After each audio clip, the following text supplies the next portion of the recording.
Good afternoon students. Today we have to see one more important derivation, that is estimation of no load current of three-phase induction motor. Before going to the derivation, the no load current estimation mainly consists two components. One is magnetizing current, another one is loss component of no load current. The magnetizing current is 90 degree out of a phase with applied voltage. Loss component of current which is in phase with the applied voltage. So now we can see little bit preview before going to the derivation. The magnetic circuit for a 4-pole induction motor is as shown in the figure. The flux produced by the stator MMF turns passes through the following parts. Number 1, air gap. Number 2, stator core. Number T, stator teeth. Number 4, rotor core. Number 5, rotor teeth. The permeability in the iron, it varies.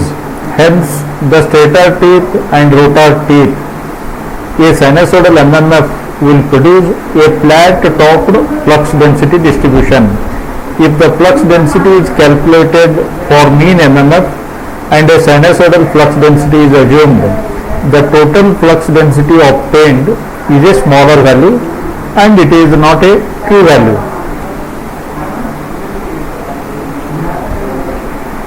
If the flux density is calculated from the maximum value, then flux is too small and magnetic current is having not actual value. Hence, we comes to a conclusion. The flux tube crossing at the air gap at 60 degree from the interpolar axis is a good consideration or good approximation. At this point, the third order harmonics is 0. Hence, we have to consider the calculation of magnetizing MMF should be based upon the value of flux density at 60 degree from interpolar axis, as per the gap concerned, as per the stator teeth, as per the rotor teeth concerned. These 3 points are very important. Now, with assumption of this, we have to go for MMF for all 5 parts. MMF for air gap, number 1. So, the average gap flux density, B average, is known. Hence, you have to calculate the flux density at 60 degree, that is DG60 from interpolar axis, that is 1.36 times of B average.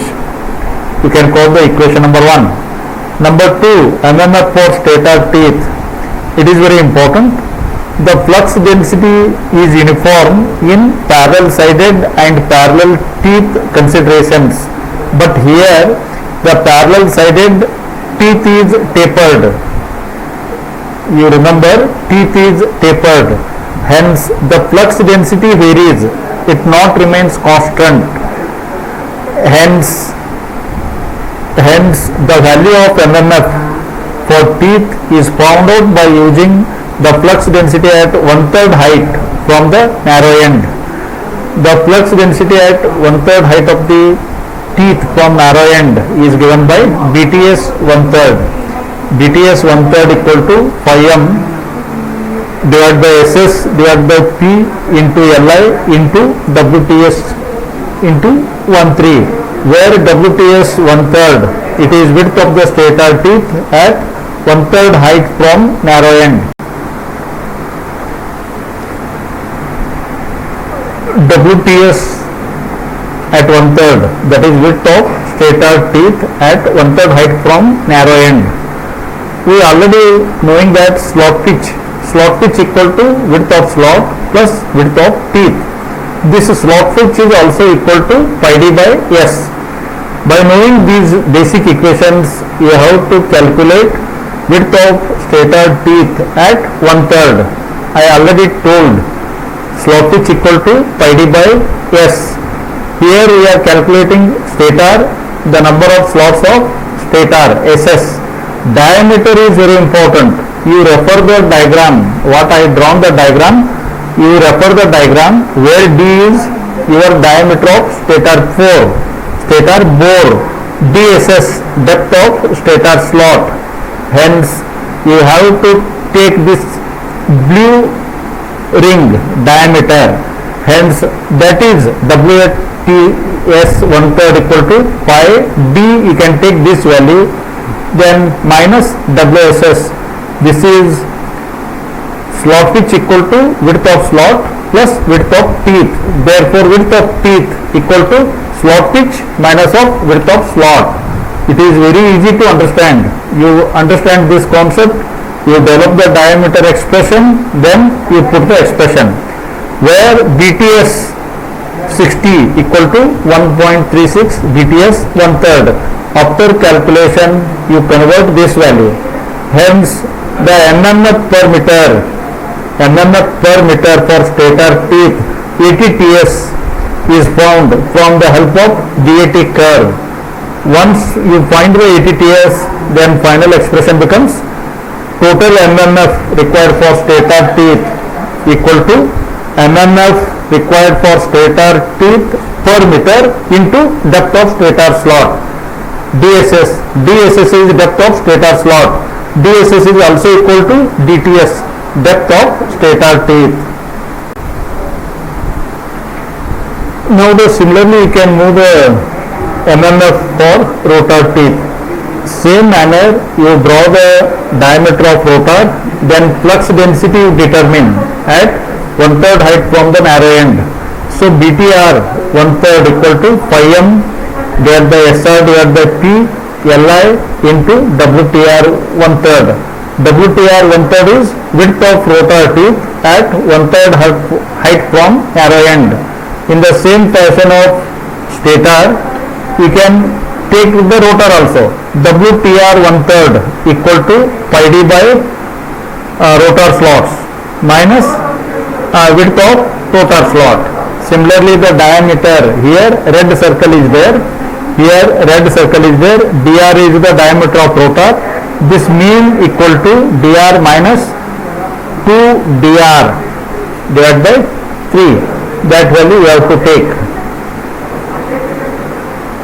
After calculating the width of rotor teeth at 1/3, we determined the flux density at 1/3.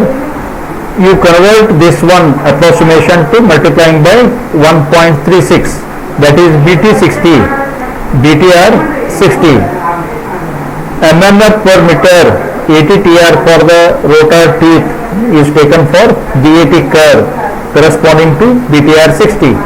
Once you are knowing the mmf per meter of rotor teeth, hence you have to estimate total mmf required for rotor teeth. 80 TR equal to mmf per meter of rotor teeth into depth of rotor teeth as shown in figure. In similar fashion, number 4, mmf for stator core. Here the conversion is not required. Flux density convert to 60 degree is not required. So corresponding to the flux density in the stator core, the mmf per meter value is found from the graph. From the respective graph, the length of the flux path in the core can be taken as 1/3 of pole pitch at the mean core diameter. 1/3 of pole pitch at the mean core diameter. This value is very important. You refer the diagram. Hence the length of flux path through the stator core, that is LCS, equal to 1/3 of pole pitch. Pole pitch pi d by p. 1/3 of pole pitch pi d by p, where d should be equal to, that is mean diameter. D plus 2 times of DSS plus 2 times of DCS, where DCS is depth of stator core, where DSS is depth of stator slot. Hence total mmf of stator core, that is equal to 80 TS into LCS. Total value of mmf for the stator core, that should be equal to 80 CS into LCS. Equation number 4. Similar in fashion, mmf for the rotor core, you have to refer again diagram. In the similar manner, the length of the flux path in rotor core, that is LCR. Where here very important is calculation of diameter. It is same thing again, 1/3 pole pitch. Pole pitch is pi d by P, where D should be taken dr minus 2 times of dsr minus 2 times of dcr. It is 2 times of dcr by half, hence it gets 2 cancels. We are getting this one.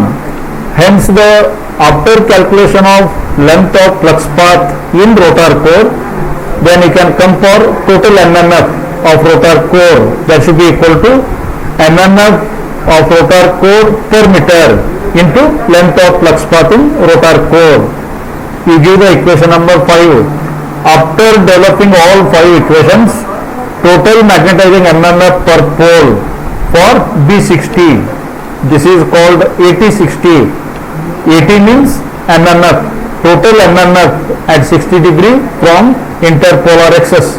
80-60 is given by 80G, 80TS, 80TR, 80CS, 80CR, all 5 expressions. After calculating this total magnetizing MMF, then we can go for final expression.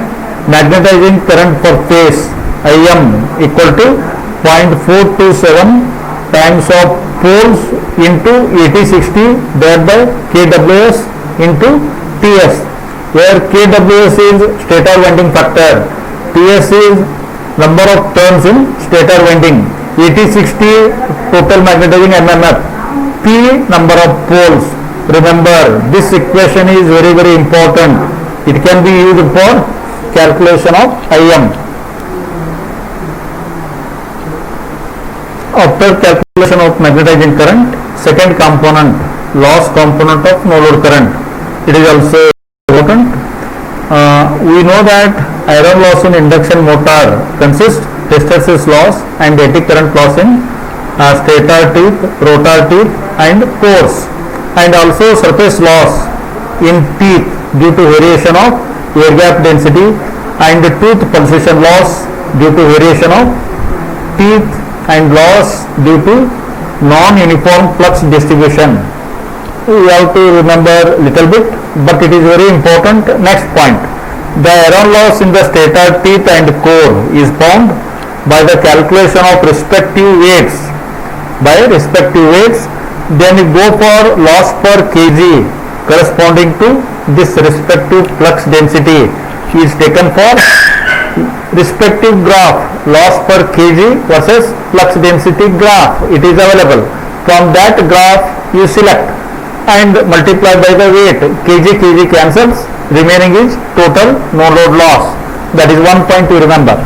Hence, loss component of no load current IL equal to total no load loss divided by 3 into voltage per phase.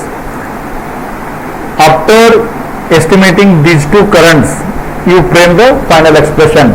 Hence, no load current for phase I naught equal to under square root of IM square plus IL square. Please practice. Thank you, students.